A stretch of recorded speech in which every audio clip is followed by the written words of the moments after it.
ছোট থেকে বড় হওয়া, প্রশ্নে প্রশ্নে জীবন গল্প। আমরা ছোট থাকতে জীবন কেমন ছিল? ছোটবেলায় জীবন ছিল খুব সহজ। হাসি ছিল বিনা কারণে, কান্না ছিল ক্ষণিকের।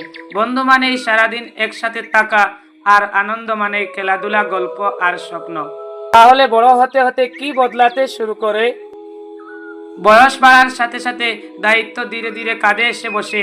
খেলাধুলার জায়গায় আসে চিন্তা, স্বপ্নের জায়গায় আসে বাস্তবতা। বন্ধুরা কোথায় হারিয়ে যায়? কেউ কাজের ব্যস্ততায়, কেউ সংসারের দায়িত্বে, কেউ আবার জীবনের অন্য পথে। একই আকাশের নিচে থেকেও আমরা সবাই আলাদা হয়ে যাই। কেউ কাউকে ইচ্ছে করে হারায় না, সময়ই আলাদা করে দেয়। পরিবারের দায়িত্ব কখন বুঝতে শুরু করি? যেদিন নিজের আনন্দের চেয়ে পরিবারের প্রয়োজন বড় হয়ে দাঁড়ায়, সেদিনই নিজের কষ্ট চেপে রেখে মা বাবার মুখে হাসি দেখতে চাই। সেদিনই বুঝি আমরা আর শুধু সন্তান নয়, আমরা দায়িত্বশীল মানুষ।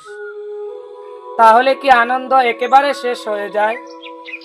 না, আনন্দ শেষ হয় না, আনন্দের রূপ বদলে যায়। ছোটবেলায় আনন্দ ছিল নিজের জন্য, বড় হয়ে আনন্দ হয় কারো মুখে হাসি ফুটাতে পারলে।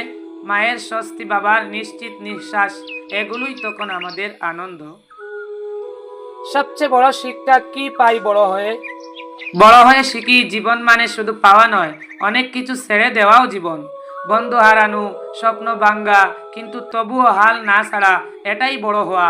শেষ কথা হচ্ছে, ছোটবেলা হারিয়ে যায় ঠিকই, কিন্তু তার স্মৃতি আমাদের শক্তি দেয়। জীবন যত কঠিন হোক, দায়িত্ব নিয়ে এগিয়ে যাওয়াটাই একজন সত্যিকারের বড় মানুষের পরিচয়।